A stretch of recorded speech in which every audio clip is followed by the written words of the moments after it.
আজকে পুরোনো দিনের স্মৃতিগুলোকে সঙ্গে করে নিয়ে আবারও চললাম হাওড়া জেলা স্কুল।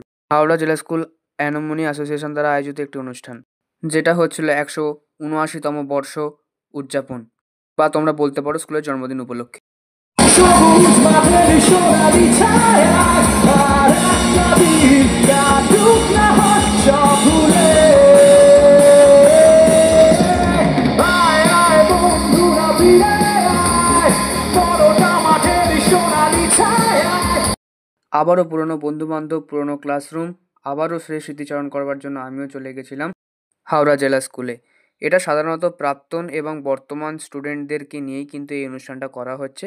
আর মূলত প্রাধান্য দেওয়া হচ্ছে যারা এক্স স্টুডেন্ট, যারা স্কুল থেকে চলে গেছেন, বা যারা যারা ৩০ বছর, ৪০ বছর, ৫০ বছর আগে স্কুল থেকে ছেড়ে চলে এসেছেন, তাদের স্মৃতিচারণ করবার জন্য কিন্তু এই অনুষ্ঠানটি।